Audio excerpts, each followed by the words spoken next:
another Let's Talk with the Doc. And I'm excited to be here on another Wednesday night because I am privileged to have special people joining me on my program week after week. One of the reasons I like this program, Let's Talk with the Doc, is because we get to hear fascinating, inspiring, motivating, and sometimes intriguing stories. And so tonight, I'm expecting it to be another interesting story because I have with me as my guest Diane Batchelor. And boy, I think she has an interesting story.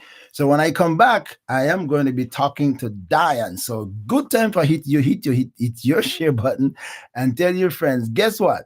Diane Batchelor is on Let's Talk with the Doc tonight. When I come back, I will be talking to her.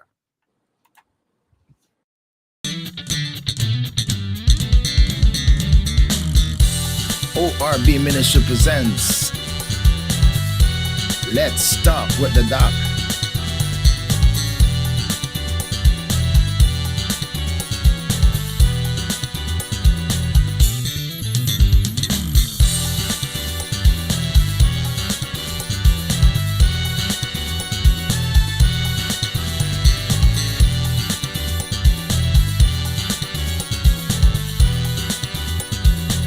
Grace Without Borders podcast.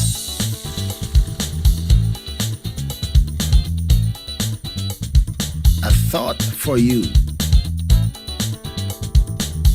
Ask Pastor. And a whole lot more.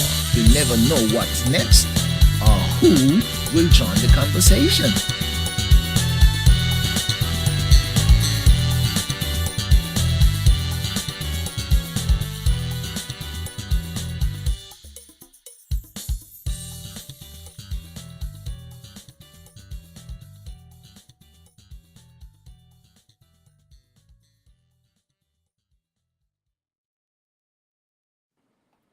All right, all right. So here we are, my friends. Here we are. Ray Holy, shout out to you. Welcome to another Let's Talk with the Doc. And I'm excited to be here tonight because I have another exciting lady and I have Diane Batchelor with me. And I just want to welcome you. Welcome, Diane, to Let's Talk with the Doc. Good to have you. Thank you so much, Doc. Good to be here. Yeah, good to have you. What has your day been like? It's been Wednesdays are normally my day for women's Bible study here in Panama, or Okay. English ladies Bible study. So that's what I did today, and then the regular other things that we do as English Ladies women at Bible home. Study. Yes. What is that? What is that English Ladies Bible Study?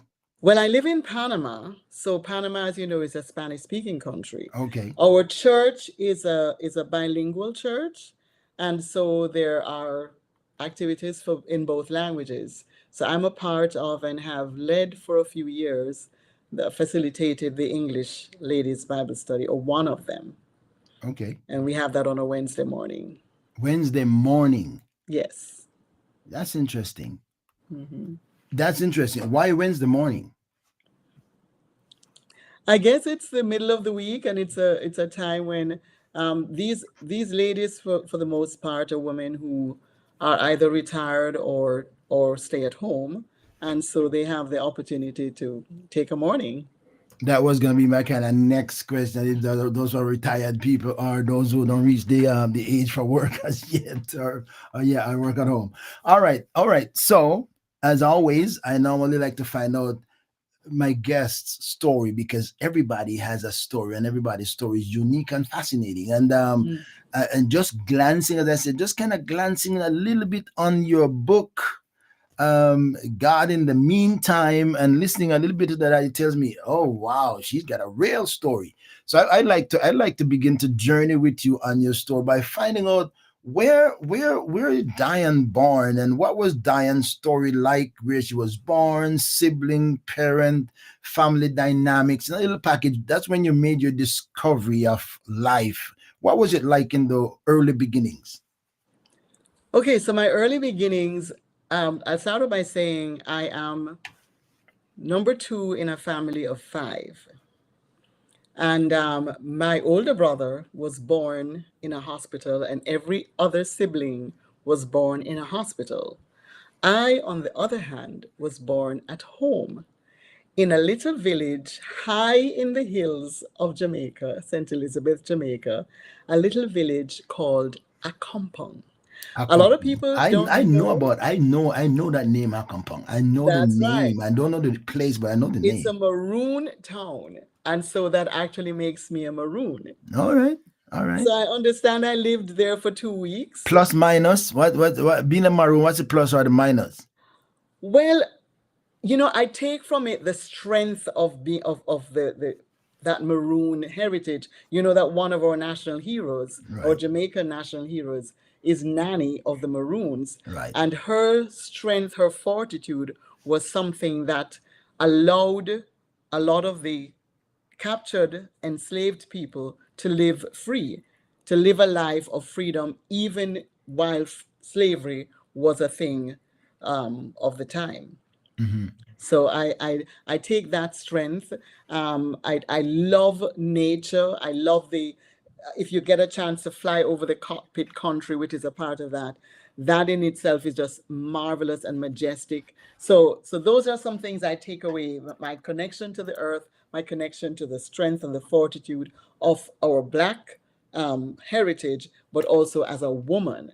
I take that fortitude. So I'm happy for that connection with the Maroons. All right, all right. We'll take that. We take that. I don't have that history, so but I'm still grateful for where I'm from. All right. So tell me a bit more about you growing up in the family dynamics. You say you're second in the family, and strangely, are you how many sisters you have? I have one sister, and One sister. yes, one sister, and well, actually, let me put it this way. I started out life. Our nuclear family was a family of two boys and three girls. Later on in life, I discovered that there were two other sisters, but we didn't grow up together. Okay. So my nuclear family that I grew up with and had that kind of life story with was my three brothers and my one sister. And I was the second girl. And if you remember or know anything about the Jamaican family, boys tend to have a little Yeah, less we're gonna come to that. The boys have leeway. The girls stay home and do all the work, and the boys run up So and there down, you go. So so play the marbles dynamic, and do all the kind of stuff while the girls are cleaning house and all of that stuff and washing clothes. So we know the Jamaican family dynamics kind of thing. Interesting because you said that you were the second child yes, and you are the only one born at home. that's correct. So the first one was born in the hospital, That's right. and then the second one was born at home, and then all the others were born at In the a hospital. hospital. Okay, okay. Apparently, What do we glean from that, or what triggered that? so my brother, apparently the first one was so easy that my mother was like, hey. And then at the time my dad was a student pastor, she was a student teacher. That's what took them to the hills of St. Elizabeth. And the midwives there, because of course the tradition in that village would be that people have their children at home. So having had an easy one, the first one, and the midwives are going, hey, we can do this, they were like, sure, let's do this. Well, after me, they never did that again Oh, because because you was it a was problem. You was it a was problem. You were a not an problem easy. child. It was no, I was not a problem child at all, but it was a problem. It was a problem birth. Yes. All right, all right. So where did we go? Do growing up and your siblings know that, because Jamaica kids and people in general are kind of provocative, and mischievous. Maybe we'll say. Um, do your siblings remind you of that for any reason? Or you remind yourself of that? Or did anybody ever brought it up? It's funny. I don't think it was ever a thing that we talked about. I think it's not until I was an adult actually that my mom would make the point about the fact that I was born at home. And as a matter of fact, my mom is very literary herself, and so I have the honor of a poem that she wrote being dedicated to me, where she called, I think it was called Maroon Girl or something like that. And that's when she told the whole story of my birth in a poem. And so I think I became more aware of it as an adult than I did as a child. Has she ever associated that experience with anything particular in her life? Because sometimes, they kind of tie things together with something. Is mom ever associate that with anything particular? Or she just kind of say it just happened? Uh, I think for her, I was her first girl, the only child born at home. She makes the point, and that has been my story all my life, that I was born old.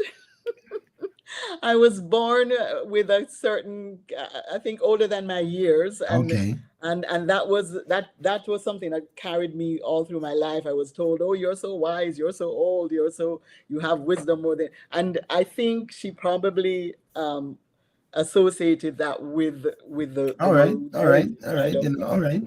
Jamaican are fast-thinking people, and they always associate things something with something. Because that's uniquely different from everything else. So there must be something to it, even if there is Yeah, yeah. nothing. We try to attach something to it.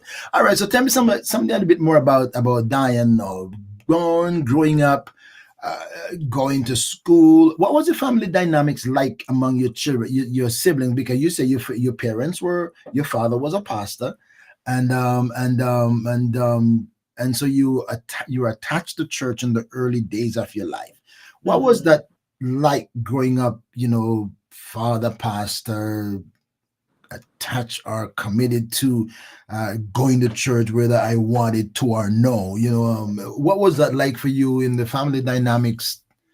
Well, Parents. actually, excuse me, my dad was a pastor. My mom was in education. She taught all from nursery school right up to university. And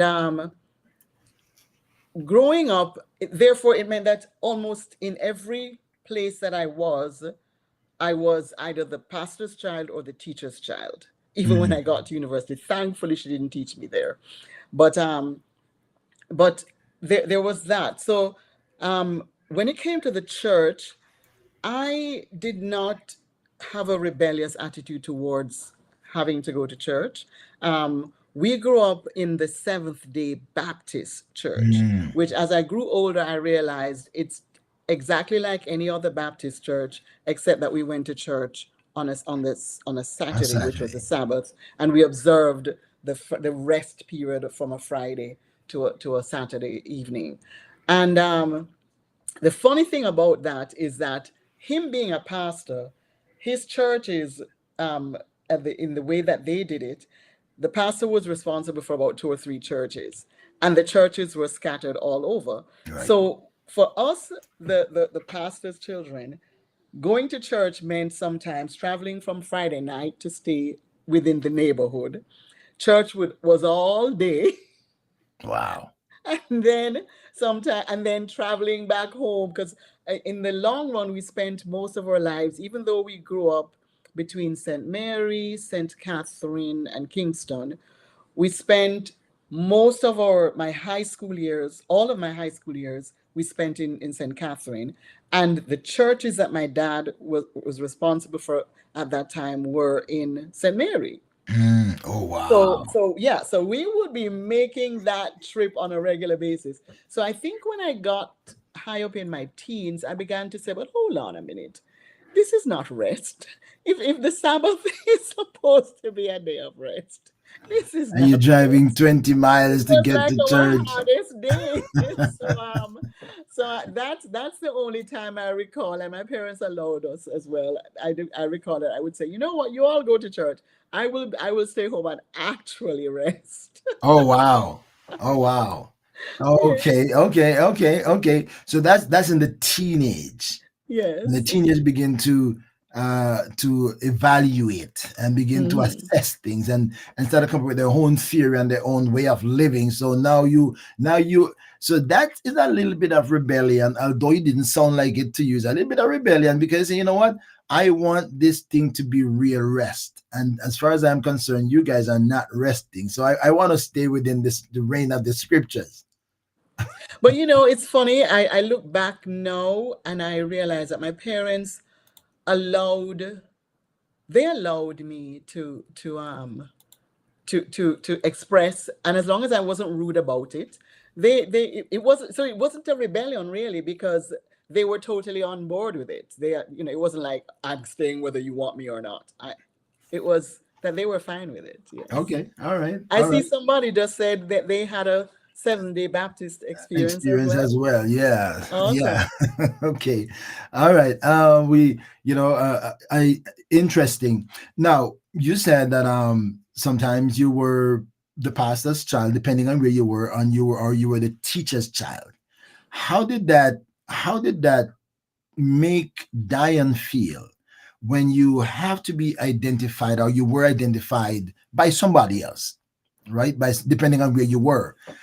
So that means for a while you maybe didn't have your own identity in terms of being this young, brilliant lady, but is the teacher's daughter or the pastor's daughter. How did you weigh that out in terms of your identity, or you were recognized? That's an interesting question, because I can't recall having a struggle with my identity, like being like, I was just their child.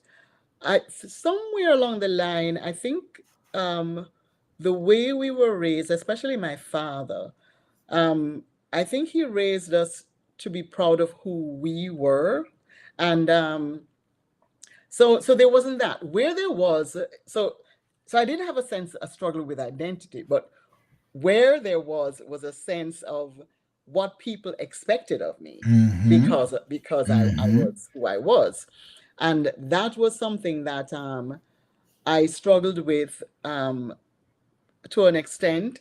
I eventually had to just accept it, that that's how it is. But my natural tendency is more introvert. I've learned over the years to be extrovert, but really my natural tendency is more introvert. And so I found that there would be people who would think, oh, she thinks she's enough. She think because her father is a pastor or her mother is a teacher, like they, instead of thinking I'm shy, it would be like I'm standoffish. And that was a bit of a struggle for me. But I think when I began to realize that other people were probably just as shy as I was, and then I began to make the effort to be more outgoing with other Mm-hmm. people, I think that barrier. So by the time I got to university, for example, I think I totally shed that kind of thing. But it was something, especially in the primary school and high school years, where my mother was always within that thing. It was like, oh, she thinks she's all that, and I would be like, no, actually I don't, but you know. you know uh, Jamaica tendency, especially, well, number one, the teacher's child gets a lot of respect in the school. Hmm. Teachers children normally get a lot of respect in the school because they're normally smart kids, and they're oftentimes better off than a lot of their counterparts. Or For appeared so. Yeah, well, either or, some Uh-huh. of them really were, and some appeared so, because it's that's the mentality. Hmm.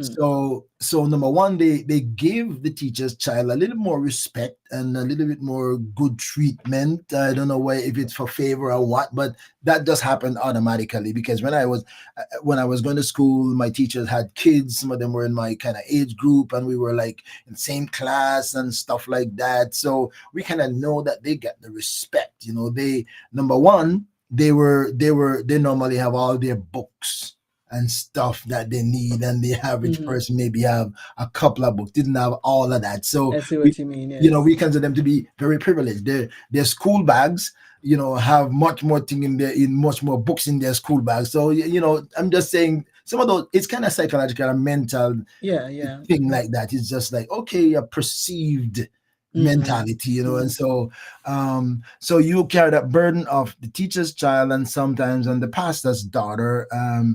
Uh, did you feel pressure on any of those? Gotta be what they represent them, in other words. Um, not so much from them, but from other people. For example, other teachers would I expect don't mean from them, but the from the psychological society thing, at what large. how people see me and how I have to present myself for people, not to make them look bad. You know what I mean? Yeah, well, yes, I think there are people who expected that kind of thing from us. But the dynamic between my mother and my father was interesting because my father was very much a forthright, Cut dry. stand up for yourself kind of person, Okay, and he okay. encouraged us to be that way. My mother was the more soft spoken peacemaker, um, give up your right kind of person. Turn the and, other cheek thing. and exactly, and so I do recall, um, if there was an issue at school, my mother would stand on the side of the teacher. My dad would try to hear our story out, and sometimes he would not be on the side of the teacher. So I do recall once when I got a spanking at school and my mother intervened. That was when I knew it was something really serious, Wow. because normally she would not. Normally she would be, what did you do? It would be on the side of the teacher. And so there was that dynamic. But in all of that, really and truly, the we were taught to have a sense of self and to stand up, with respect, for what we believe and that sort of thing. And it served us well. So the pressures, it's funny, the pressure, like for example, my brother, who ended up having my mother as a teacher more often than I did, the pressure that he faced was that if he did well, she would mark him lower than the Mm. other students, so that the other students wouldn't think she was being playing favorite. Curry So in the long favor. run, other teachers had to come in and say, no, no, no, let me be the one to grade his work Wow. because you're taking his grades down, so as not to appear favorite. So so So there was that she kind of, victimized him. Victimized him, not to make it look like she's curry favoring. because you see, because Yeah, people tended to yeah, think that's yeah, what would yeah, happen. And so yeah. she went the And opposite maybe way. some maybe think that, oh, he's not that bright. She just marking him, high because it's her son. Yeah, Exactly. I know that kind of Exactly. stuff. Yes. All right, my friends, I'm talking to Diane Batchelor, and she has an interesting story. We're just getting in the beginning of days. As she grow up more, the story begin to get fascinating. We can't get all of the story tonight, I guarantee you, but she does write a book. I mean, God in the meantime, and somewhere down the line you'll hear more about her book. So she's a great storyteller. She has a audio version of it as well, so it's fascinating. So I'm just saying, we have Diane Batchelor. So you hit your share button, tell your friends we got an interesting story. All right, where did Diane go from there now?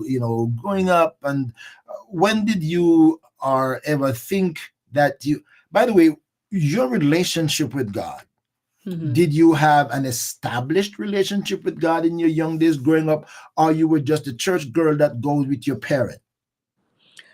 Okay, so I had an established relationship with God from the perspective that I always, I guess I could have been labeled a goody two shoes. I always tried to do what was right. And erroneously, I thought that I was just good. My father is the pastor. I'm good. Jesus and I were sick. It wasn't until I got to, so really, so like all these years that I'd be going and I'd be seeing altar calls, it was for other people. I didn't think it was for me. But when as a teenager, I went to a youth camp and somehow really heard the message from somebody else, um, and seeing, other people, totally committed to the Lord. That's when I realized, oh, I'm a sinner and I need a savior. But more than that, it happened around the time when, as a teenager, like I was just a budding teen at 12, 13. This is when, as a girl, you have all these little feelings and things that you want to talk to somebody about. But I was very private, and I was very careful who I would share things with. And so Jesus became that person. For me, when I met the Lord, I met him as not this figment up in the sky, but as a real person. And if he's a real person, then I believe I could speak to him and he could speak to me. And so I really started out sharing a lot with the Lord. I used to do write letters to God, and Interesting. that was my way of communicating with God. So he really became my best friend, and that was the relationship that I held with him my teen years growing up. So yes, I did meet the Lord. And that's when I discovered also that whereas I thought that I was this good girl and thing, it's having met the Lord and beginning to realize what God requires, I realized that, oh no, oh sinful man that I am. Oh, wretched man that I am. Right? It's interesting because and again, I think not only in Jamaica, but maybe many other places, but Jamaica in particular, there are so many young people whose lives have been revolutionized from a Christian perspective, having gone to youth camp. Yes.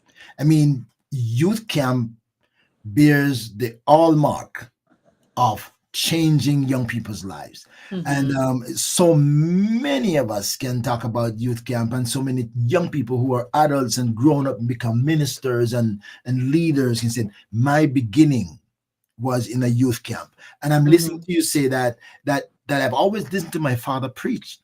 But hey, it's like my father is my father. It's like I'm not even taking my father's message really seriously.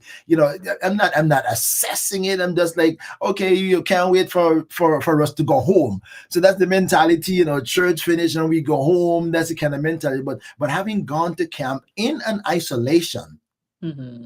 in an isolation where you don't have your own environment, and the focus now is on a relationship with God and Mm-hmm. what that meant. That's when you had your real encounter. You internalize that and say, oh my God, I am really a sinner. Wow. Yes. Interesting. Yes. Interesting. God has a way of doing things. God bless you. My friends, I'm talking to Diane Batchelor, and we are just getting started. All right. So now you establish your relationship with the Lord. You're in your teens then? Yes. Early Mid, low, teens. early teens. All right. And then where did you go after that? When how did you explain that? Or did you ever explain it and said, when you came back from camp and said, something happened? How did your father, mother relate to coming home and said something happened? Did they say that's exactly why we want you to go to camp, or tell me more? I can't tell you that I recall, but I think at that time it was it wasn't just me in the family that really had an encounter with the Lord at that time. And I remember the thing that stands out for me in terms of where my parents, from their standpoint, is that my dad had the joy of baptizing more Mm. than one of us in the river. And I, apart from that, I don't think I can't recall anything Okay. else All really. right. All right. Do But not you don't the have to. I'm truth just is, curious. because as I said, I really, in terms of my behavior, in my outward behavior, a lot didn't change because I really, You you honestly, you, you were acting it out already. yeah, I didn't, I understood what was right, and my heart was always to do what was right. But a relationship with God is more than just doing and Right. performing Right. what's right. Mhm. And so that is what happened for me, um, actually meeting the Lord and getting deeper into how he thinks and what he wants. You know, the thoughts that I needed to turn over to him, because on the outside I was a good girl, but if for example, if I had a quarrel with my sister, um, the thoughts that I would harbor in my heart. Now, if on the outside, nobody would know that, but Right. I knew Right. and Right. God knew. So when I met the Lord, he would challenge me on things. And oh my Lord, one of them I remember, and as I tell you, I wrote letters to the Lord.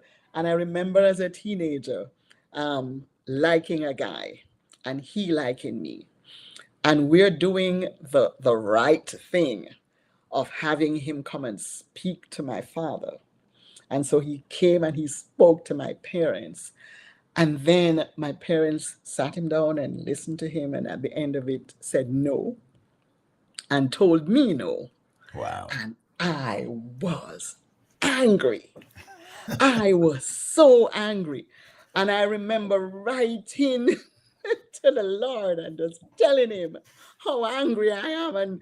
And because I knew that God knew what I thought, I didn't hold back how I felt. So I Mm. wasn't like putting holy So words. you, I so would, you were, so you were very smart in terms of relating to God, know what God, how God, yeah. so So I yeah. would just tell him how I felt. And then when he answered me, and usually he would answer me, I would hear in my heart what I think he's saying, but then the scripture as well. Mm. And some words would just jump out at me, and I know, okay, God, this is what you want me to do. And he basically just said to me, you just do what your parents say.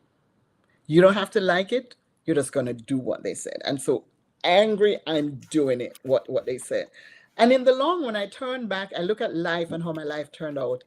And I'm happy I obeyed. Did I obey skipping around, oh, this is so Amen. wonderful? No. But I was honest with God. I listened to him and I did what he said. Amen. That's like what Mary said to the servant at the wedding. The first miracle said, "Whatever you say until you do it." Right.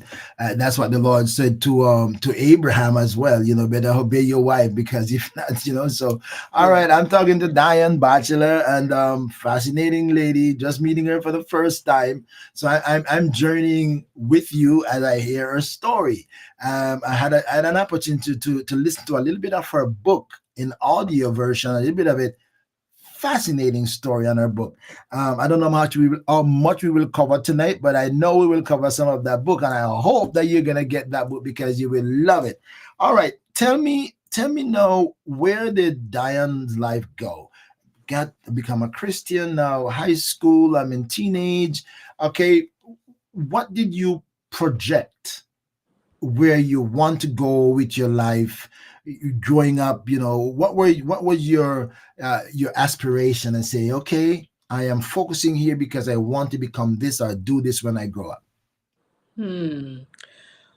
I flittered over. I remember at one point I was sure I wanted to be a nurse.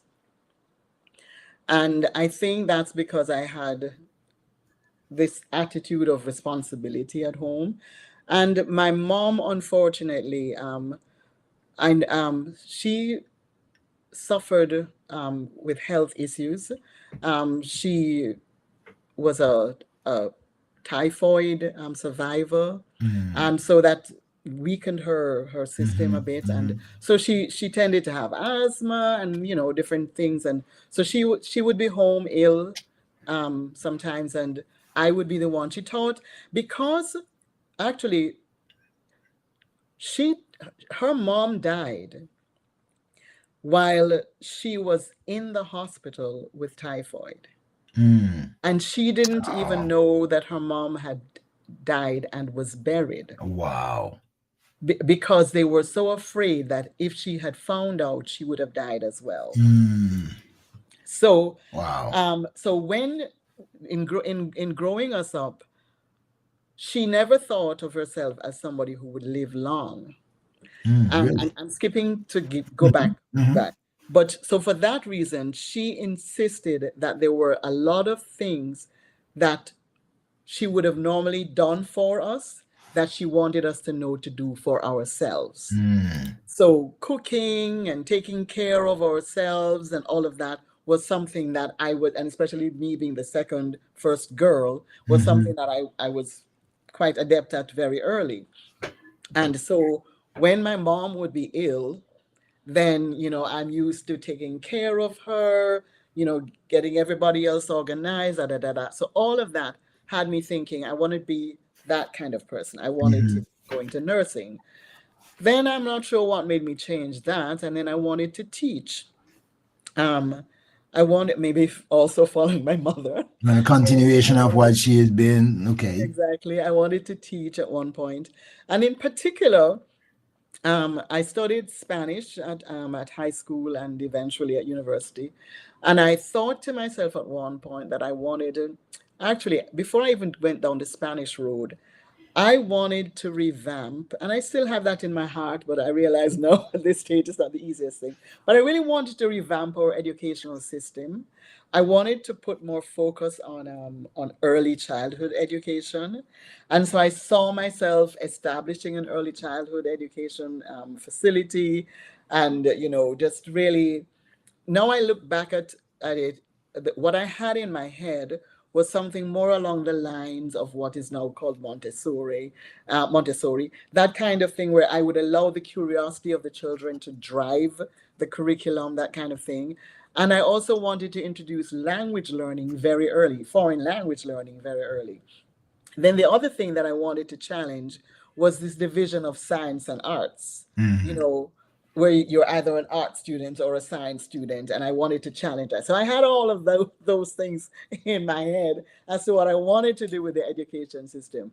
But as I grew up and I began to realize just how hard it is to change a system, At what level would you think you need to be able to do that? Because you can't change the river from the bottom of the stream. You got to go to the head of it. So that means you had high expectation of reaching very high to implement changes if you were able to.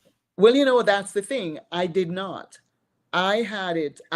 What you just said, you say start at the bottom of the stream. Say what you just said So again. you can't change the river from the bottom of the stream. You can't change. You got to get to the There you top. go. So I thought in the way I was looking at it, I was going to change it from the bottom of the stream. All right. Okay. And Okay. exactly because I Okay. wanted to start by doing my own school and Okay. whatever. But when I began to get the concept that the whole matter of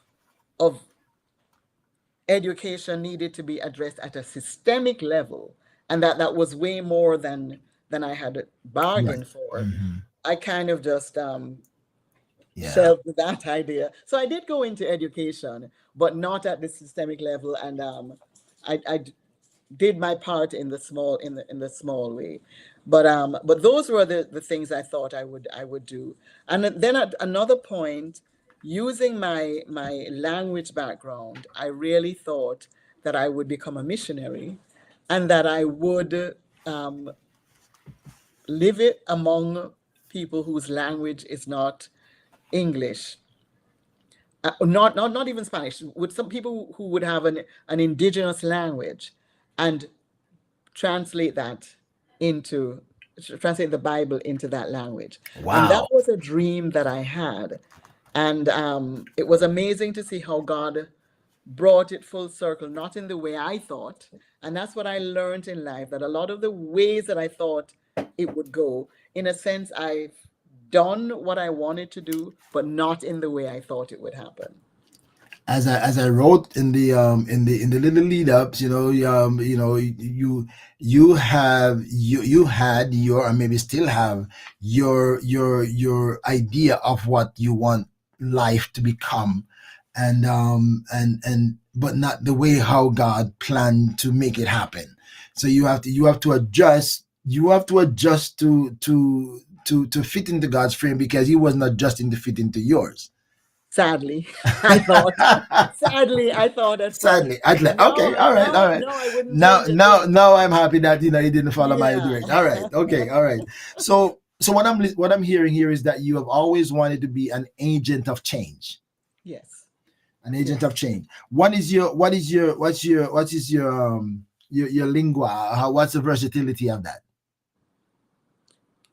What do you mean by Your that? language, how many languages? Okay, sound like you're language oriented. To say learn Oh, languages.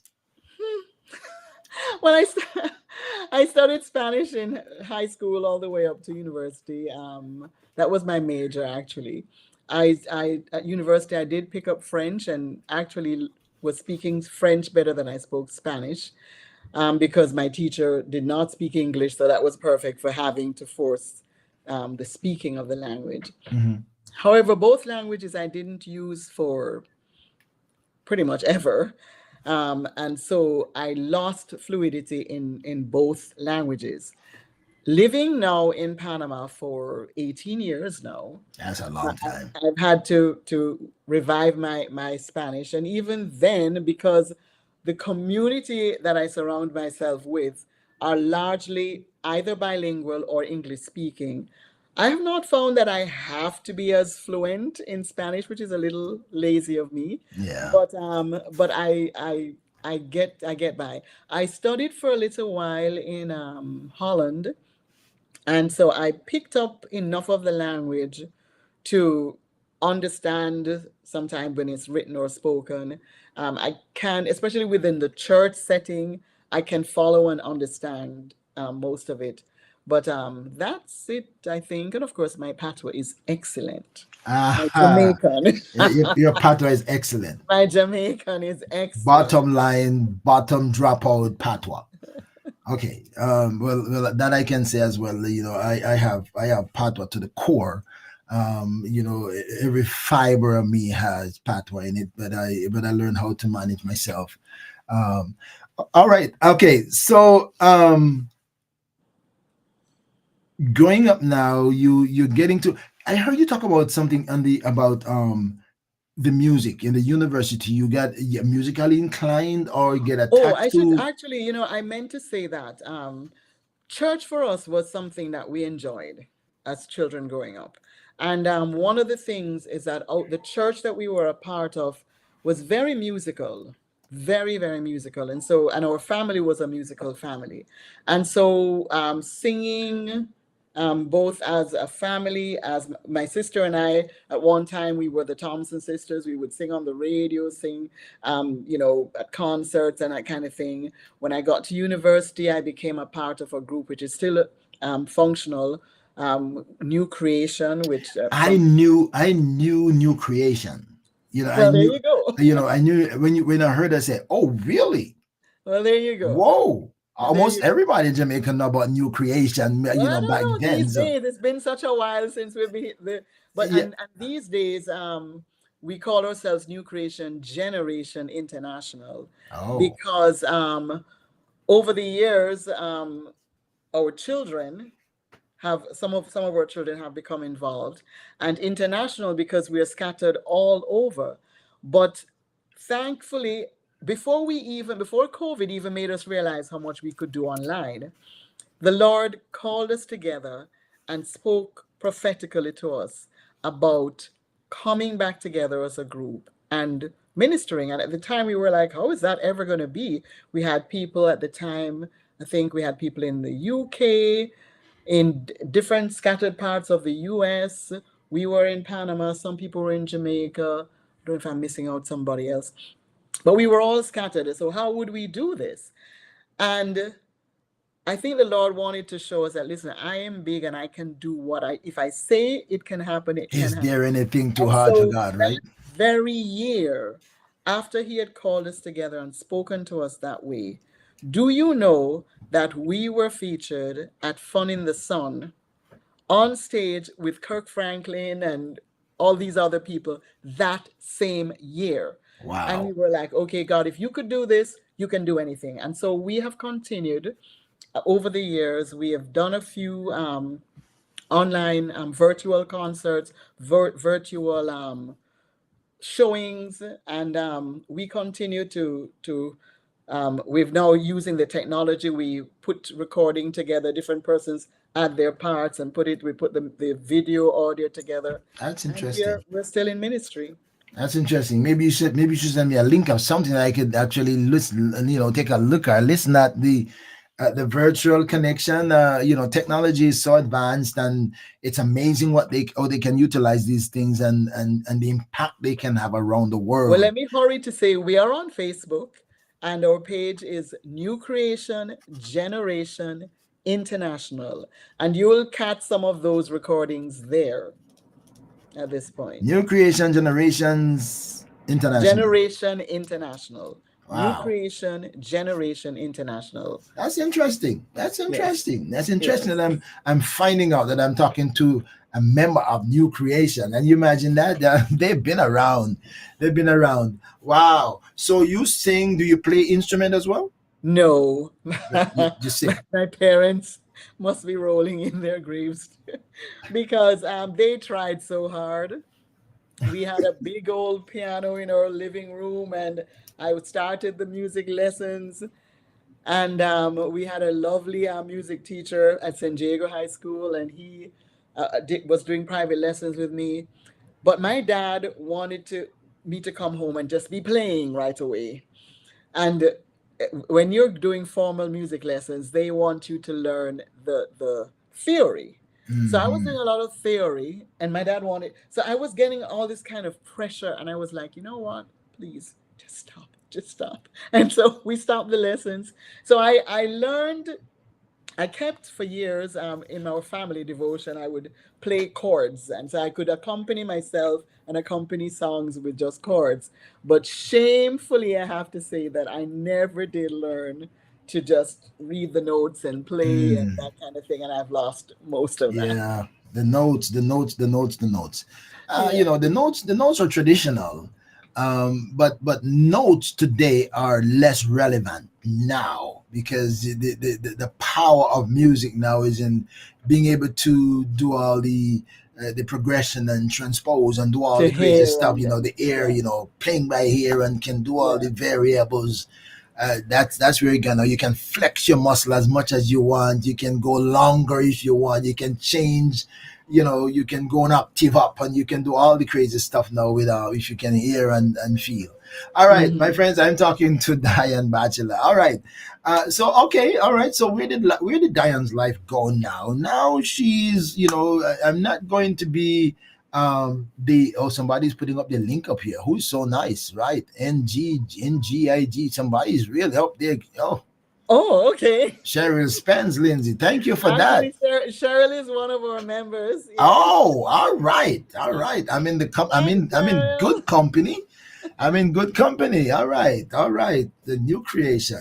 All right. So where did Diane's life go now? All right. Okay. Growing up, I hear we got into the new creation thing, musical. All right. Now what? You didn't become the teacher or accomplish what you wanted, you intended to. You didn't become the nurse you wanted to or you thought of. So where did Diane's life go? Okay, so in a sense, I did become the teacher. I taught for 3 years, it was, at Immaculate Conception Oh, High School. ooh, I did, really? yes.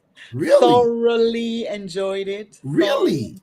Because up to recently, a couple of times I made mention in my preaching or I just made talking about I think I was preaching on whose nature do you have. Hmm. That was a subject. Do we have the nature of Christ? And if we have the nature of Christ, what kind of conduct and how we represent ourselves? And my mind went back to Immaculate Conception because of Yes. because of the order and Ah, and the discipline and the conduct of those oh dear. girls from Immaculate. I mean, I made mention of them a couple of times because you couldn't come up Constant Spring Road and did not recognize Immaculate Conception students because they were so dignified with such order because they represent the school. So now that I'm talking to a teacher from Immaculate, maybe you can tell me something about that. What was the training, the mentality, the development of the kids that they were so structured and so orderly that you couldn't miss them? They stand at the bus stop like angels. They never run in their uniform, and I mean, they're just like something uniquely special about them. What was it? Well, okay, so Immaculate actually became my first official job. And I was privileged to be there when the principal was Sister Maureen Clare Hall, recently departed. And what she taught me, because when I started teaching at Immaculate, I was 22. And Wow, so I I was wasn't, young. yeah, so I wasn't that much older than the students. Yeah. And I came in, I think, with an attitude, like, oh, I'll be your big sister kind of thing. And I recall Sister Maureen Clare calling me one day and saying, "Now listen, Miss Thompson," that's what I was at the time. "Listen, Miss Thompson, you are the teacher. You are not here to be friends with the girls. You have got to make sure that you earn their respect." That's all she needed to say. Wow. And so I learned early and I watched how she did it. And I modeled that so that as much as I'm still dear friends with most of the students I taught, they knew that they didn't play with Miss Thompson. And when Miss Thompson became Mrs. Batchelor, they don't play. Because I learned to not to show that I'm better or higher than them, but that there are standards You that gotta we fit. You expect. gotta fit your position with respect, There and are standards that we expect to be kept. And Sister Maureen Clare was very good at modeling that. And the students really just followed. Um, I'm not in Jamaica now, so I'm not sure how things are now, but Immaculate has had that standard over the years. And the funny thing is, when I got to Immaculate, I went to St. Jago High School in mm, Spanish Town. Of course, mhm. that's a premium high school. I Right, just gotta say. right. And when I went to Immaculate, the funny thing that happened was that so many teachers were welcoming me back. They thought I was an old girl. And I was like, I'm like, no, no, no. I went to San Diego, but I guess I don't know if my deportment was an immaculate deportment or what, that even the very teachers thought I was an Wow, old girl. wow, But wow, but wow. I did thoroughly enjoy Immaculate. So after Immaculate, I also taught, this time I taught English as a second language. And so I taught adults. Mm, And that was in the Language Training Center in Jamaica. That led to teaching at the Jamaica, what was then the Jamaica Maritime Training Institute. Didn't even know it existed.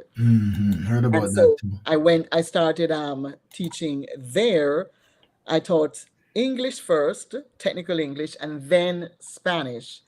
And that segued into administration and marketing, course development, and all of that sort of thing, which was totally, and that is what that's where I ended my professional career as an executive in that institution, which eventually, because of some of the work that I did, it became the Caribbean Maritime University. It started first because it started out with just being a Jamaica focus, but through some of the work that I did through a UN organization called Trainmar, which was an arm of the UN Conference on Trade and Development, Hmm. I ended up offering training not just to Jamaica, but to the English speaking Caribbean region.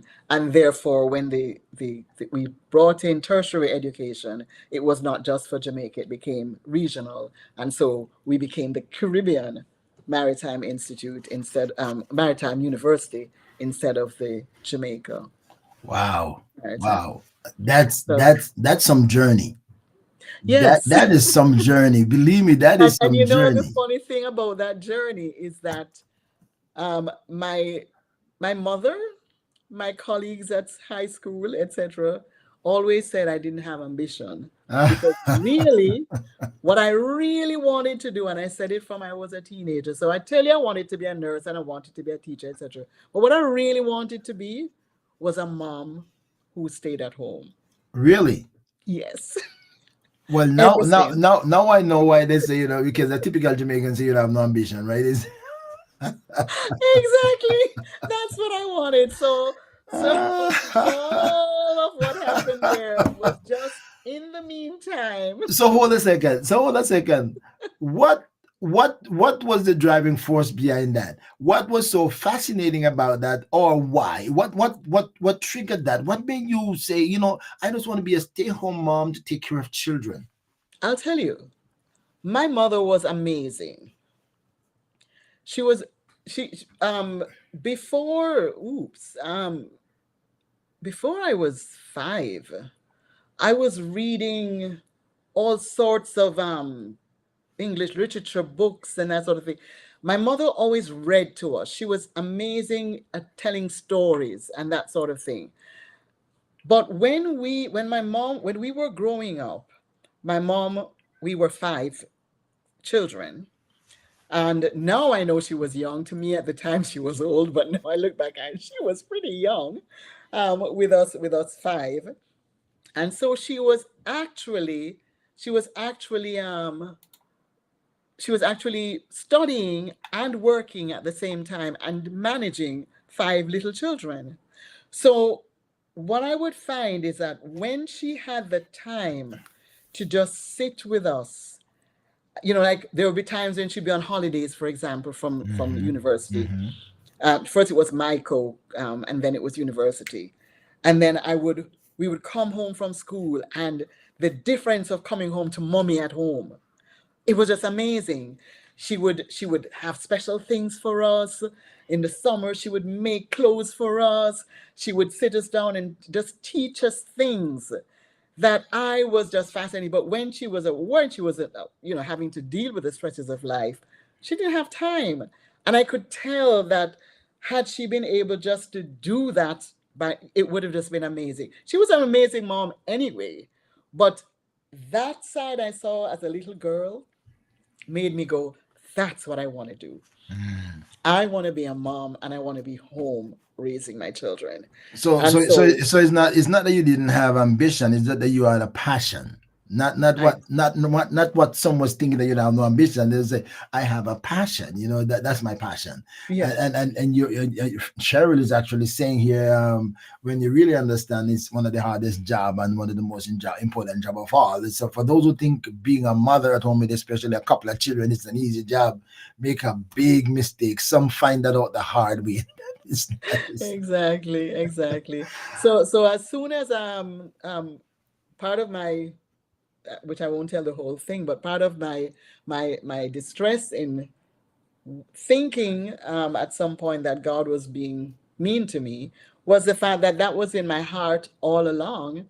And so getting married at 22, I was ready to have children right away and just, go for it, stay home with my children. And I just kept watching life pass, the years pass by, and it was 14 and a half years after I was married before the first child Oops. came. Wow. And so during that time, I was doing all the things I mentioned. Really? But the minute that child came and I had to make the choice between work and home, it was a no-brainer. So It if you was if you like, if you think getting married at 22 was late to or late to get your first child, waiting 40 more years, that's another story. All right, when we come back, we're gonna talk. We're gonna continue the conversation with Diane to find out about that story because she has an interesting story. We can't go through all of it, but I'm gonna encourage you to get her a book. To get her a book that is called God in the Meantime, right? And we're going to tell you more about life later on, but a fascinating story of how she met her husband, how she challenged God, and how God twisted it and turned it, and how she wanted something, but she didn't want to walk the path that God wanted, and how interesting story. We can't have all of it tonight, but our book is a testament and it has it all. All right. So when we come back, my friends, I'm going to be continuing the conversation with Diane because we're going to learn a lot more about her story as we journey. So stay tuned, my friends. I'm coming right back. Every Wednesday, 8 p.m., join ORV Ministries on Let's Talk with the Doc, live on Facebook, YouTube, and Twitter. There is a story, something to encourage and inspire you. You may even have a life-changing experience. You never know what's next or who will join the conversation. Stay connected. Subscribe to ORV Ministries YouTube channel. Follow on Facebook, Instagram, and Twitter.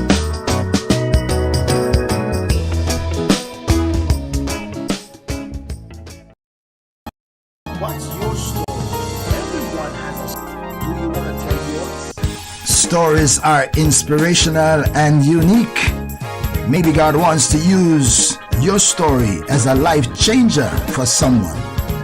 But that will never happen unless you share your story. Not only that it could be a life changer for somebody, but it could change your life as well as you release yourself. Let it go and inspire someone. That will not happen unless you share it. Remember, your light can't shine covered under a bushel. Do you want to share your story?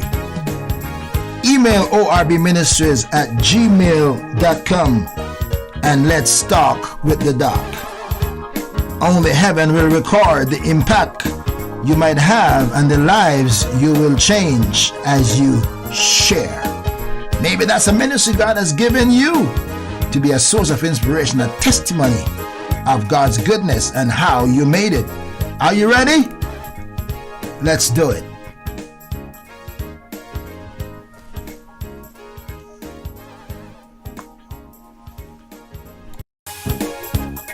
This is the book they've been talking about. The 7 churches of Asia Minor, or the 7 churches in Revelation. If you want to know about the letters that Jesus sent to these churches, you gotta get yourself a copy of this book. Scan the QR code to get an ebook or a paperback, and then you can find out a lot more about these churches and the letters Jesus sent to them.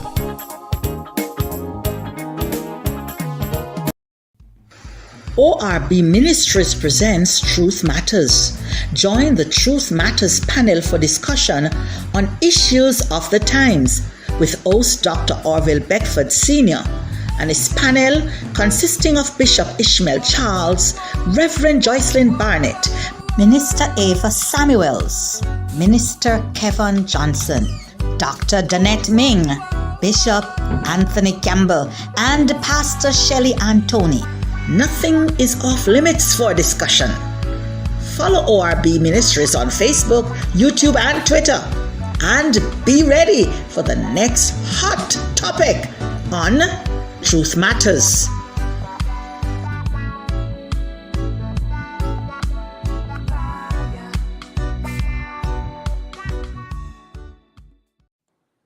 All right, we are back. We are back with Diane, and I tell you, your secretary. Lindsay must be your secretary. So I think she's putting up link here to. She got to be your secretary. I guess. Oh my gosh, that's when they say good friend better good friend better than pocket money, right? Okay, all right. This is a dear friend of mine and one of the members of New Creation. All right.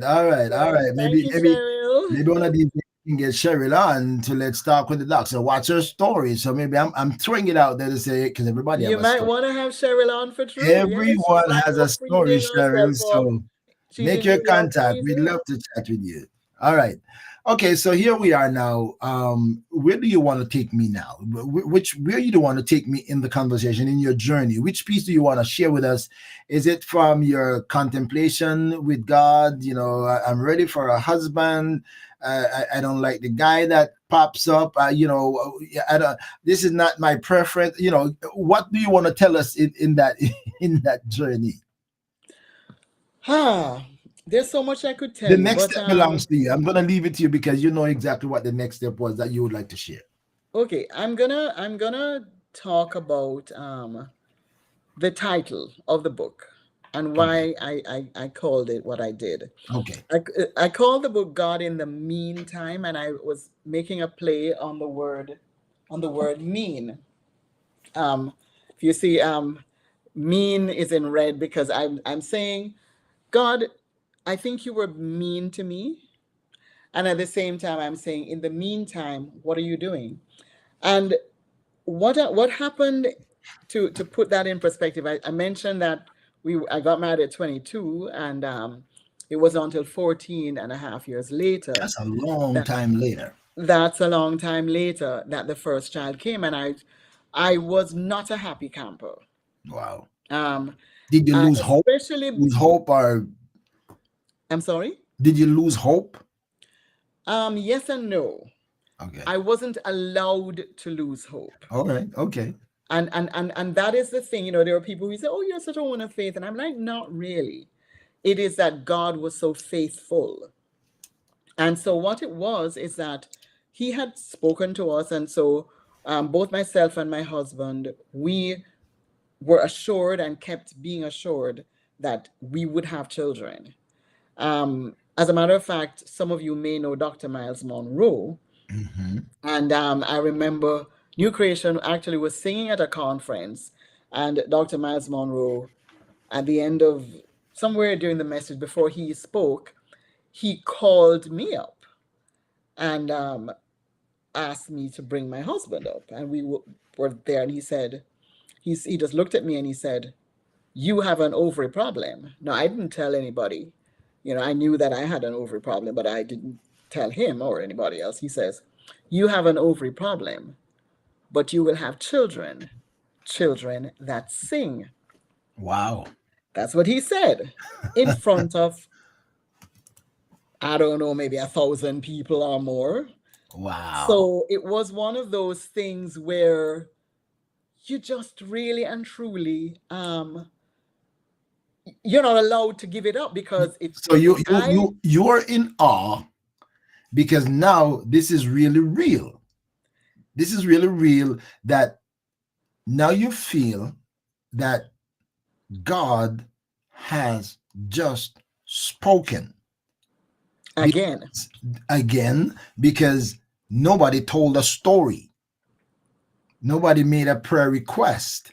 exactly, But out of nowhere, out of Norway, God came to speak to you through this minister, directly depositing something into you right down your wheelhouse, as they call it, right down exactly, where you were.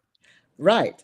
So therefore, I would have thought, in the way that I would have done things were I God, that before the year was out, or maybe by the next year. Oh, yes. So you wanted them to say like what the angel said to Sarah, next year this time. Right? So of course, I'm there, waiting. Well, I now know that it was 8 years that passed Wow, new beginnings. before the child came. So in the meantime, I am not happy. God was good to me though, because I'm so happy that God doesn't treat us the way we deserve, Mm-hmm. and that he really treats us like a father pities his children, Mm-hmm. because he knows that we are but dust. And in the time of our ignorance, he winks at it. Exactly. And so after about 10 years of marriage, there was something else that God had spoken to me about that I saw come to pass. Now we had been it had been confirmed, both with us separately hearing from God and then having somebody else confirm and other things. We knew before the first year of marriage was out, we knew that we would have children. But 10 years passed. Wow. Before something else that God said in the first year of marriage came to pass. Wow. That was a help that God gave me to make me realize that timing with God was different from with us. Wow. So what he had said in the first year, when I realized that it came to pass so distinctly in the 10th year, I said, okay, God, I can trust you that whatever you say, you will do. Now I just have to begin to embrace your timing. So I wasn't such a terrible waiter between 10 and 14 and a half years. Wow. But certainly between 1 to 10, I wasn't. So I'm thinking, okay, 22 and 10, 32 and 8, we're right about 40. So my first child came, and this is it. The timing is amazing. The first child, I got pregnant with him when I was 36. Okay. And so he came just shy. He was born in June, and July I turned 37. Okay. And what was the when I later on, looking back, saw the design of God with that, I was labeled a mature preemie gravida Mhm. when I got pregnant, which means old woman first pregnancy. Now, I always thought, I always used to be told by the doctors, you want to be pregnant before you're 35. You want to be pregnant before you're 35. Like 35 was this magic age. But I thought I was young and fit and I would be fine. So I couldn't understand, because some of them wanted to do all sorts of surgeries and stuff that I wasn't prepared for at the time. One, some of them I couldn't afford. And then secondly, I didn't feel like I needed to go and just do things to my body at the time. So at 35, when I finally got pregnant at 36, and this was after having, yes, done some surgical intervention, um, the doctor refused to allow me to have a natural delivery. Mm. That was something I was not happy with, and I fought it until I think the Lord gave me enough insight to realize that what was important wasn't how the child came, was that I have a healthy child. Right. And so, long story short, I had 3 children, all 3 C-sections. I'm now 63. When I was 57, I ended up having a ruptured brain vessel. Wow. Had me in a wheelchair. I lost the use of my right arm, my right side. What? That is when I discovered that I had been born with a congenital problem Wow. that affected my brain. What?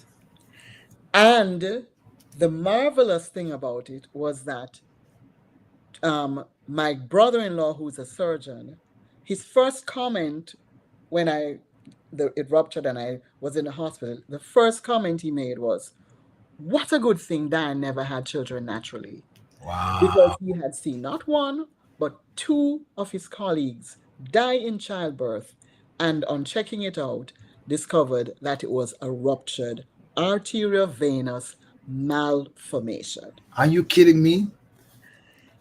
At which point I was like, when the penny dropped, I was like, God, all this time I thought you were being mean, but in the meantime, what you were doing was saving my life. I need a pause. I mean, we need a pause right here. My friends, we need a pause. This almost sounds like a fairy tale, right? Like a fairy tale, like, okay, like an imaginary story. That is actually incredible. Incredible to me that, okay, it seems like God continues to go against the grain Mm-hmm. as you perceive it. What you think would be, oh God, this is the perfect thing to happen. I know. Right? The perfect thing to happen. Mm-hmm. This is how I want it to make me Mm-hmm. feel good about myself and about everything. And God is saying, if Diane, if you have your way, you'll be dead. You won't even be able to tell your story. Right? In the meantime, God in the meantime, right? In the meantime and in the meantime, right? Mm-hmm. Mm-hmm. You got it. You got it. Right? So You got it. in Diane's head, God, you are really mean to me. But now I realize, God, you were working in your favor in the meantime. Mm-hmm. So I stretch the mean for the bad part of God, and I speed up the meantime because in the timing of God. Yes. That is just incredible. Say that again, because somebody maybe missed what you said. You finally got pregnant when you were 36, had your first child. The doctor decided that you're not gonna have a natural birth, we're gonna do cesarean, and now as a result of that, they say normally 1, you're gonna have to do the other, so you got 3 cesarean. And then in the latter years, you have a rupture of whatever you call that. An arteriovenous malformation, or AVM for short. Right. And then one physician, friend, family, or something told you, you are just luckily blessed that you didn't have a natural birth, because you may not complete one, let alone having three. How did Diane um assess that, looking back? Every time, almost all of my guests, there's some part in their story where God brings up back into my spirit a statement that I made about 2 years ago to somebody that God has deposited in my spirit. When I listened to their story, they said, one of these days, God will unveil to you the mystery of your history. Aye. The mystery of your And history. that is almost everybody's reaction, Yes. just like yours when I say Yes. that. It's like Yeah. everybody's reaction, like, boom. He said, Mhm. one of these days, God will Yes. unveil to you the mystery of your history. Mhm. Because while you're journeying, it doesn't make sense. You can't understand it. You can't put the pieces together. But until when you're able to look back and see how the pieces unfold, Mhm. that's when you realize it wasn't the God mean to Diane, but God was working in the meantime for Diane. Exactly. Exactly. Wow. Yes. Incredible. Yes. Incredible. Mhm. Incredible God. And so now when you look back and said, how did you go back and say, God, I am so sorry? Of Lord, course. yeah. Of course. And I tell the story. Um, I tell the story because it's funny. It's not until after this happened that I recalled an incident that happened when I was in my 20s. As a young married woman, my my dad forgot my birthday. Mm, And I had been in touch with him, in contact with him, and he never once said happy birthday. mm, And I was not happy about it. Went to his home, and was there with him, watched him doing all that, what he was doing, and did not realize that what he had been doing while I was frittering about the place was that he was preparing a surprise birthday party for me. mm. I even got myself out of the way, and when I came back home and discovered all these people in the yard and my people, close friends of mine, I'm like, "What are you doing here?" And they go, "Dan, you don't realize this party is for you." And I remember that I had to turn to my father and go, "I'm so sorry," because the entire day I had gone to spend the day with him, and the entire day I would pass him and I say, "You." And I just poke him. I say, you forget my birthday. I can't believe you see me on my birthday. You never say happy birthday. You What and what I what poke what him. age what age were you then? I was 20 something, Mm. maybe Okay. 27, 28. Okay. And I'm poking him every chance I get. And You he's fool. not responding because he know more And than what he's you know. just laughing, not taking me on. And Though of it course, tarries, when wait I for it, right? discover, and I saw him, not only did he invite all my friends and things to their home for this party, but then he even had a gift and everything. And my father was not a gift giver like that. He had gone out and bought me something that he knew I would love. And I was like, "Daddy, I'm so sorry. I'm so Oh, I'm sorry." And so he sorry. just hugged me up like, "Never mind, you little foolish Little did girl." I know, I come back to the God winking at the time of your ignorance, right? Because hey, little did you know all the noise you're making and all the crazy Exactly. stuff. You said, I am working it behind the scene. Exactly. What the song they have now? They say, even when I don't Even when I see it, can't even see when it, I he's can't feel working. it. Yeah, all right, there you Let go. me tell you, There let you me go. tell you. And it's funny that that song became such a powerful song to me before this happened. Mhm. And it was at one of those times when I was, "Oh, woe is me, God, you're not being nice to me, blah, blah, blah." And that song came across my radar.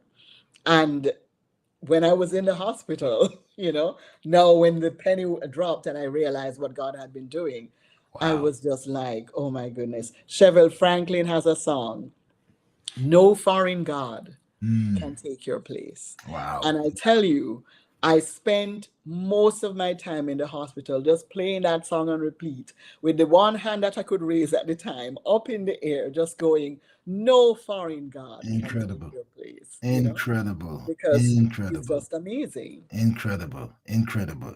Incredible. Incredible. I mean, that's just again, it's the reason. These are the reasons why everybody's story is so unique and so profoundly powerful, because people's experiences are so different, and people won't know your story until you tell it. True. Because people see Diane going along. Who would have known? I mean, I don't know how many of your friends really know. I guarantee you, when this is all over, some people can say, "Really, Diane? I never know that." Right? Say, yeah. That is true. What an That is amazing true. God! Wow, wow. How what's your husband's reaction? Because that, my friends, again, you have to get Diane's book. Whether you get the real hardcover or you get the audio version, you must get Diane's book, because she's an incredible storyteller, narrating her own book in her own voice. That's incredible. And she did a great job, because she was feeling it. She wasn't like, okay, trying to fit in. It was her story, and she's telling it really bit by bit. What we can't talk about tonight, you will hear it in the story. All right, we can't talk about how she and her husband met and the battle that God had. She gave God a very hard time in her life. She never fall for what God was doing, only to find out later. What do you want to tell us on that side? If you want to say anything in the beginning of that, you can. But outside of that, how did your husband handle these things in the process? Did he kind of hold you along and say, take care, honey, be patient, God is still faithful? Or did you have to try to cheer him up? What was the dynamic between you and him as you struggle within these 14 years of wait, and finally God came through, and the pregnancies and the delivery, and afterward, when you look back and said, how you guys relate to that? Okay. I asked him actually recently, but I'll tell you how I saw it and then what I recently. Um, Before he became my husband or even my love interest, he was my best friend. And so we were used to being honest with each other. And so all through the period of waiting, we would talk about how we felt. He was very sure, well, we both were very sure, especially at the very beginning, that God had spoken to us, had confirmed the child, the name of the child, and so we knew that, okay, this is going to happen. I also had wanted to adopt. I always had that in my head, that I would adopt as well. And then there would be people who would say to me, there are people who, if you don't have children, but if you adopt a child, like right afterwards, you're going to get pregnant. Now, I can't tell you that I had that as my motivation, but for me, especially because I had all these nieces and nephews, both by blood and by my friends, because New Creation, if you know New Creation, you may have known that four couples of us got married in the same year in 1982. Interesting. And so all of their children were like my children. And so I just loved children. And so I knew that I could be a mom whether the child was my own physically or not.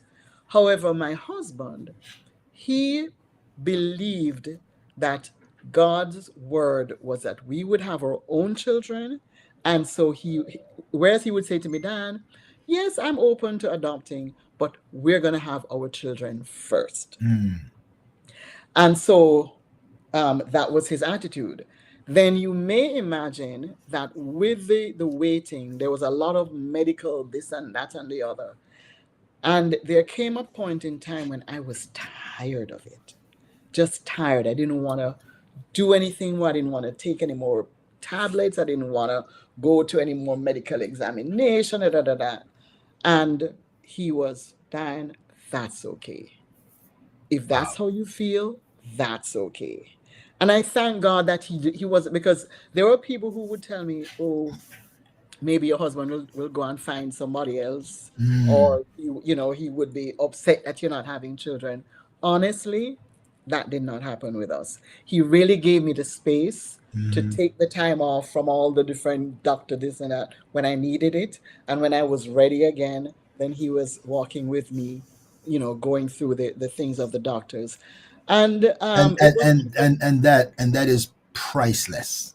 it was That is priceless in a it was relationship. I mean, priceless.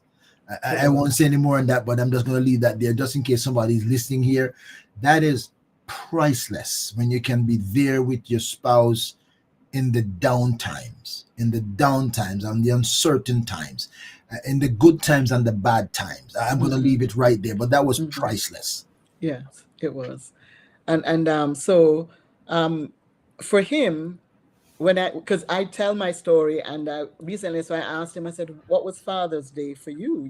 Was it a stress for you? No, because he was, in his mind, he had settled it that we would have our own children. So I think he tends to be more pragmatic, I guess, and Mhm. more cut and dried, that kind of way. And so he had just accepted it, whereas I did all the emotional, Oh yeah, it's roller it's coaster, normal. It's normal. It's going normal back for to the, God and especially like, for the seriously, lady, did I especially, make this yeah, up? right. That kind of thing. Especially for the lady who want her dream to be fulfilled and want to make her husband happy. She want to do it, even if it's not for me. I want to do it for him. So it's all the, and maybe I'm saying, if it wasn't me, you speaking, if it wasn't me, this would have happened already. So it's something because of it's all because of my issue. So yeah, there's a lot more emotions flaring up on your side, but thank God that your husband was a calming source Yeah, he in the really was. process. And so really, I don't think I ever got to the place of self-blame. I really i didn't get there. It's just a matter of being okay. We God already spoken, so we are being patient. We don't know what his timing is. Yeah, Weeping and joy for the I night. was more like, God, what are you doing? Why are you holding? And then, especially when there's a point where I was like, okay, then you know what, you're gonna take a long time, but stop bothering me with all these people coming to me about this one have a dream and Yeah, this one have a vision, and this, like just leave me alone. yeah. God, enough already, right? But God was making sure that Wow, that so, wow, how I put it, I say it's a dream that wouldn't let me go. wow, wow. God That was faithful to his word. not everybody, not everybody could journey how you journeyed and get to where you are, how you got to where you are, where you are. And it comes back to come back to what the Bible tells us, that God will not really give you more than you can bear. Even though Hmm. we often tell God we can't bear no more, right? We are often saying this is too much already. I can't bear no more. But again, only when you look back, you say, God, incredible how you have kept me, kept us, brought us through this long process of waiting. James said we got to let patience have our perfect work. We are prime examples of patience having a perfect work. Wait on the Lord and be of good courage. Hmm. That's just incredible. Incredible story. I didn't expect this in your story. Never. Didn't expect this. I want to say something about God giving us more than we can bear. Um, I've heard that and I understand the sentiment with it. But there's also a scripture that talks about bear one another's burdens. And let me tell you, throughout my history, throughout this story, it has not just been a story of just me and my husband. It's been a story of the people of God coming around and bearing us up in Mhm. so That helps. many That helps a lot. different occasions. That helps a lot for sure. And let me so even with the matter of keeping the word present before me, it never came home to me as much as when our firstborn Jonathan was finally blessed in church. The amount of people who came to me telling me how they had been praying, how they had been upset with God for me, people who, some of them who I don't even know their name. It's just somebody I say, hi, sister, so on, but I don't know their name. I don't know them enough. But they would say, and just the other day I was saying to God, what happened to Diane? What happened to that word that you gave to where did the baby not coming? And what it became as well, which is what I realized, the infinite wisdom of God. Your story is your story, but it's not your story. Because he is using what he does in your life for other people's lives. And so when people saw God honor his word in my life, it was their assurance that what God had said to them was coming to pass. Still work. God is still on the job. Let me tell you. So there was so much of that, and all through the different things that we faced as a couple, as a family, the people of God that God has put to walk the journey with us, it's just been incredible. Incredible. Wow. My friends, I'm talking to Diane Batchelor, and boy, you heard her story. Unique, powerful, profound. You might not find another story like hers, and that's why stories are so important. Okay, so now you come into the, you got your husband, you plan to write in the book. Now you're driven to write this book, and I don't know the whole of the details of the book. Did you write in that book? I'm just asking the question. Did you write in that book, God, in the meantime, did you actually say, God, I thought you were mean, but now I realize you weren't really mean? Yes, I wrote it in the book. Yes, I Okay, did. okay. I did. And the thing is, for years, depending on what story I told, or so, people would say, oh, you should write a book. But I never really took it on. But at some point, I began to think to myself, I want to make a note of some of the things that God has done. Because I would have thought, there were times when I would be telling somebody something, and one of my children would be in earshot, and they go, really? And I was a little surprised, because I really should have known better. But I guess I thought that they grew up with us and they just knew, but they didn't. And so I realized that I wanted to write the stories to leave a legacy for them, so that they could see God at work in their own family, in their own lives. And that was my original idea. For some years, I thought, I want to start making a note of some of the stories.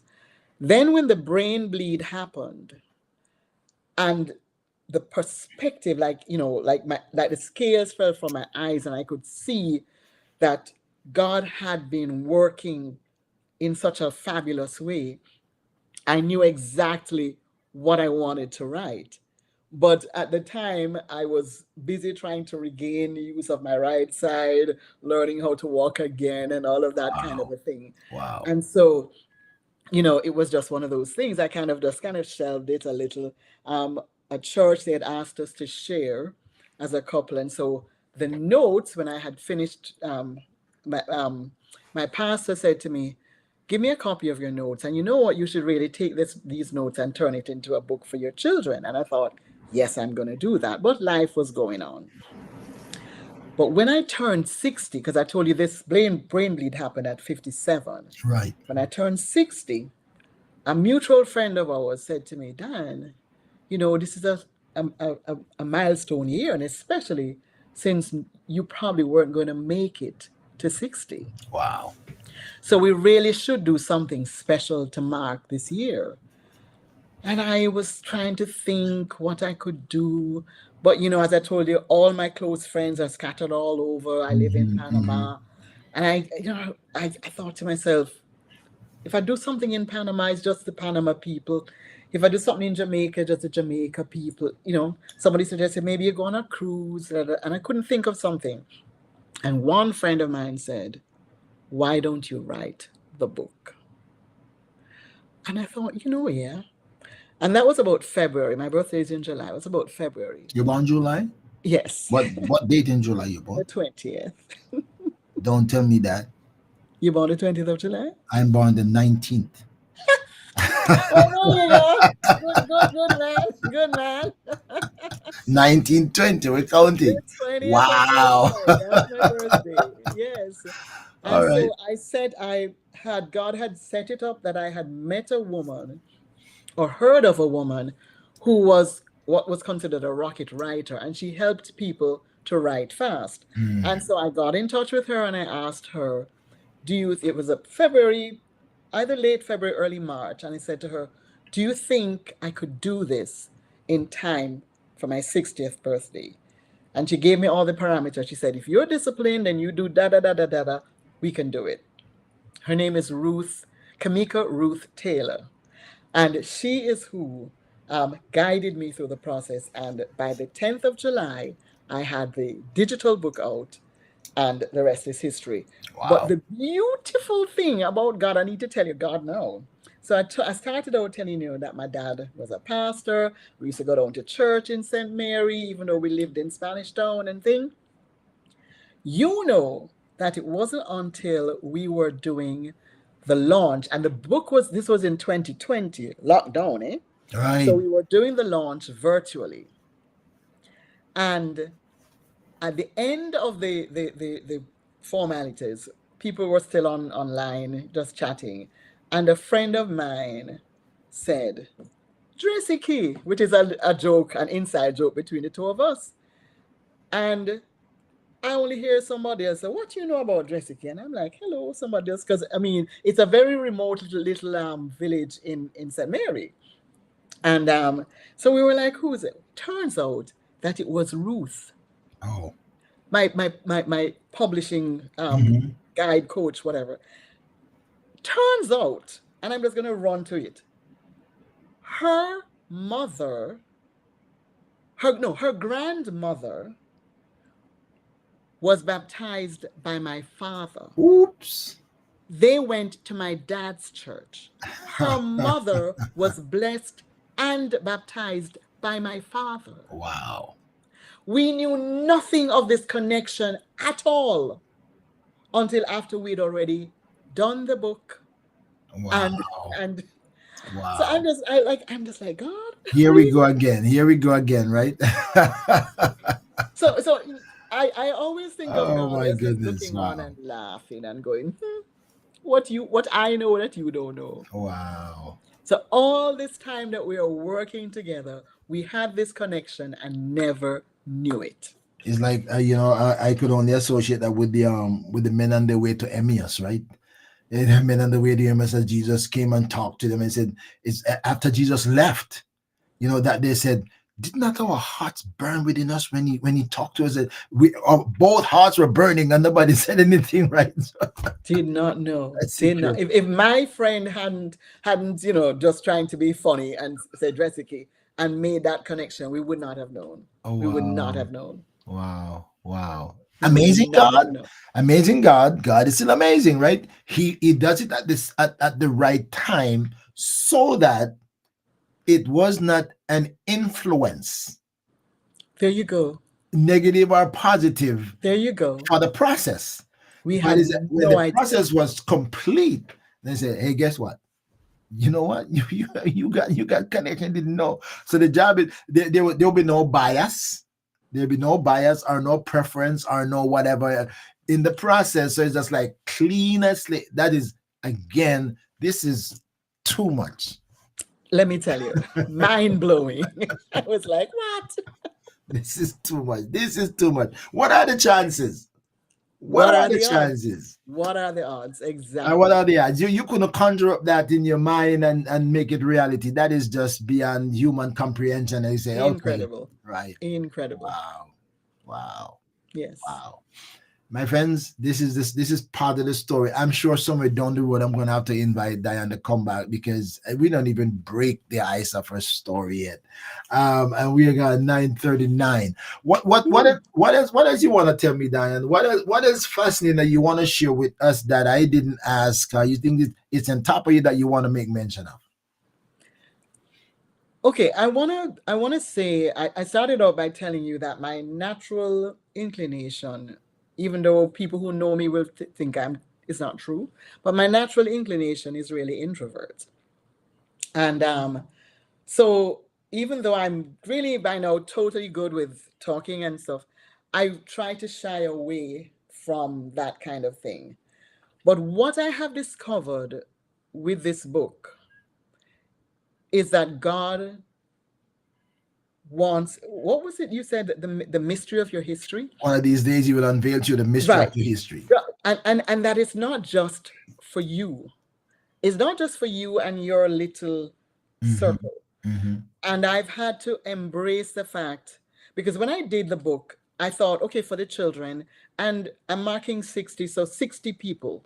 You know, if 60 people get the book, I'm good. I've done what I want to do. And I've seen God take this book and taking it just beyond what I would ever imagine. And when I get people writing to me or calling me or whatever, and just sharing what the book has meant to them. One woman, I met her because she was in I tell you, I have what is called a condition, arteriovenous AVN. malformation, and it's one of those rare diseases. This woman, she was in the UK. I don't know how she found out about the book, but the book is available on Amazon, so maybe, I don't know, somehow there. Mhm, But she mhm. found the book, and she said she was in a support group there, and somebody recommended the book to her. So she got the book, and she was about to do, which if you read the book, I go into detail about that thing. But there's a thing that they do when they're checking out what's happening in your brain, where they actually go into your brain while you're awake. She thought she was going to read the book while she was doing this. Poor thing had no clue how it worked. When she got there and realized what happened, she actually gave a copy of my book to the nurse who was sitting there, and had the nurse reading to her while they're going into her brain. Wow. And then she got in touch with me to tell me what the book meant to her. And I've had other stories like that, other people that, and I'm like, okay, God, this is beyond me. It is not for me. It is a story of hope. I hope people get, even in talking to you, I'm nothing special. I'm not holier than anybody else. I sin and have to ask forgiveness like anybody else. Um, Yet God has seen it to work in my life. And it says, therefore, if He can work in my life, He can work in your life. If I can be stubborn and obstinate with God, and He can still go, never mind, I know what I'm doing in your life, He can do that in your life too. If He can save me from what could have been certain death by taking me through things that I didn't want, He can do that for you too. So I'm realizing that what my story is a story of hope. It is saying that God is involved and wants to be involved in your life in a direct and intimate way, like He wants to be your friend. And He wants to be your Lord, where when He says to you, this is what you should do, that you get to the point where you go, okay, sir, I will do it because you said. And so that's really what for me has become the focus of this book. And that's why I will do interviews, and I will market the book and that kind of thing, not because I want people to hear about me, but because I want them to hear about a God who Mhm. is so gracious and loving and kind as to step into the messy details of our stories and turn it into something just awesome and amazing, and that gives hope to others. It's like the gift that keeps on giving. So it's not just for me, it's for you, and then your gift to somebody else, and that person's gift to somebody else. It's just amazing. And Incredible, that's what I want to leave. incredible story. Incredible story. And as you tell the story again, that's one of the reasons why I like to invite guests to say, "What's your story?" Because people don't. really put the level of value and in their own stories, because it is their story. They've grown in their story. They know their story. They've lived through their story. They had their good times and their bad times, and they fought through it. They persevered, and they're just like filled with gratitude that we make it to where we are. And we think that's the end of it.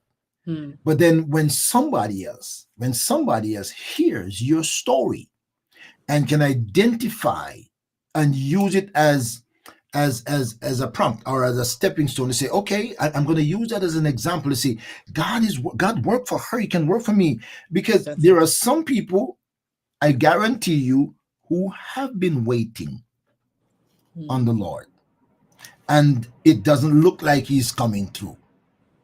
And your testimony says, hey, been there, done that. I've had that same thinking, but I've watched God worked over more than a decade waiting. How many of us can still wait upon the Lord?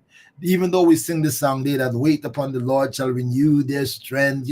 We sing that for others. Most time we sing it for others, but not for ourselves, right? Yes. We sing that with heart and passion to encourage others. But when it comes to our time to apply that to ourselves, we don't. Yeah. There is something else that I'm looking in here.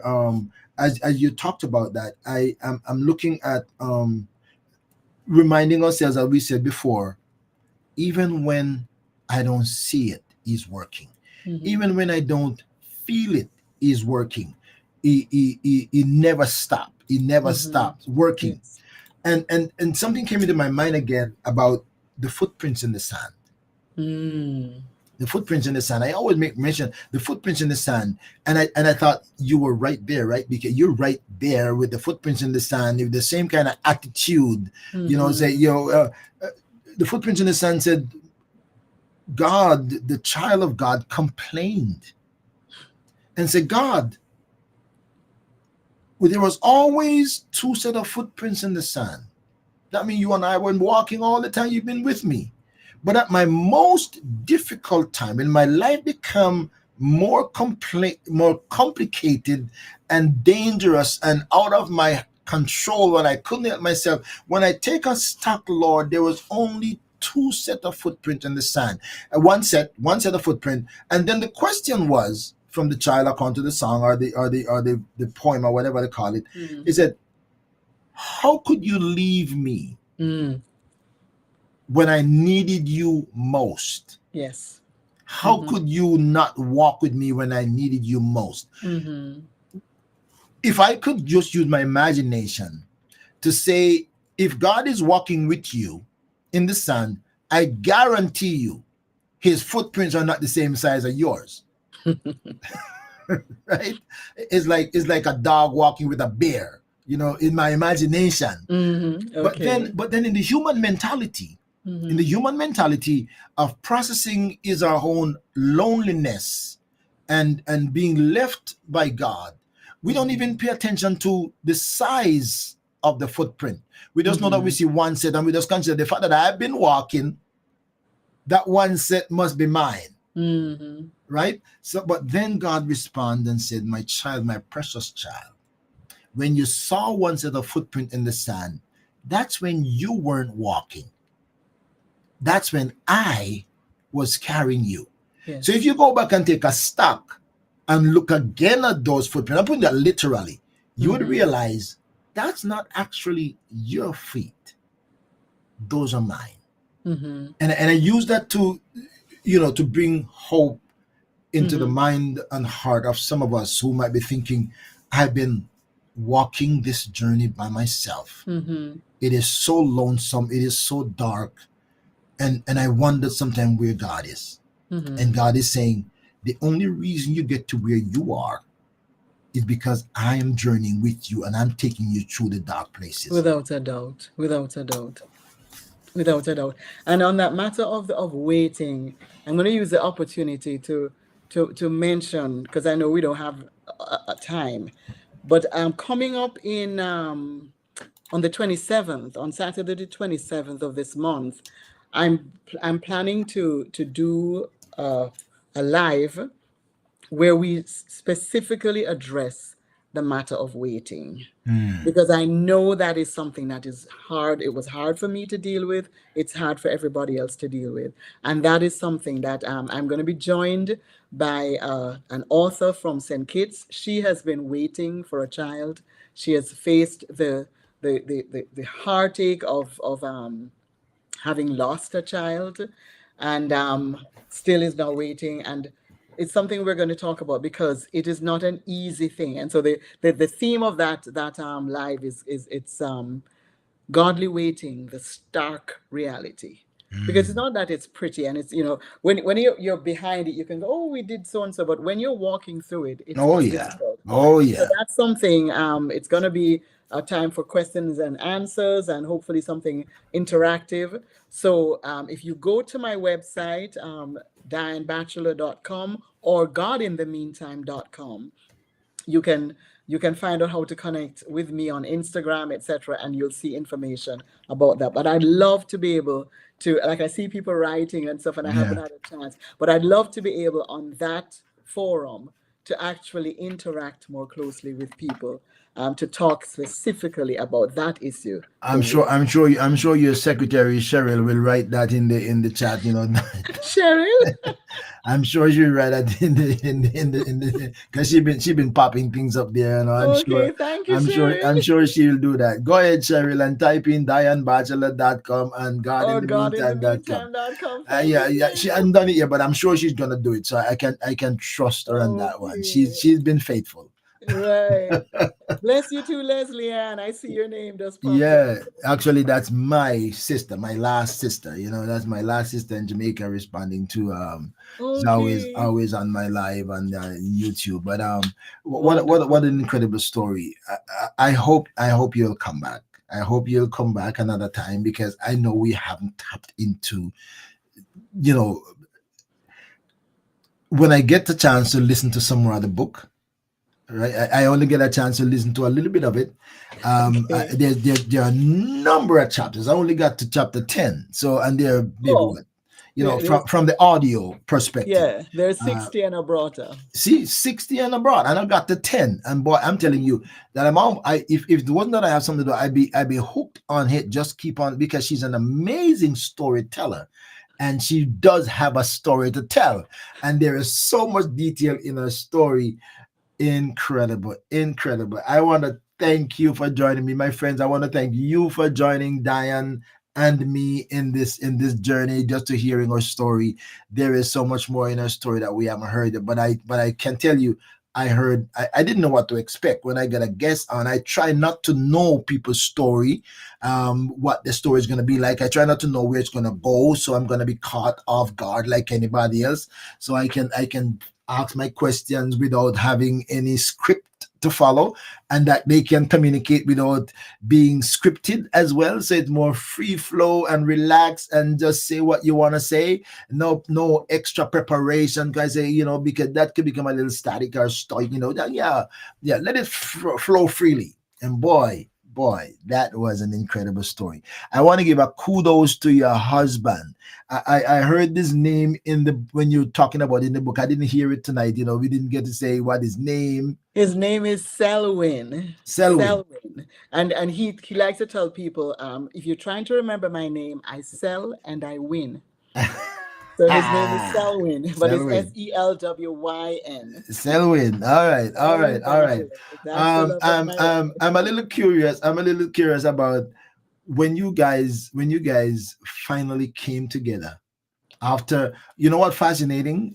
One of the fascinating points in this story that I listened is when you were taking a brave step, but didn't want the result you got. You were pretending to want that result. You were pretending to want that result, but were grossly disappointed when Selwyn responded in agreement with you. How did you feel? Did you wish you could have withdrawn that? Oh, I tell you. the folly of not doing what God tells you to do.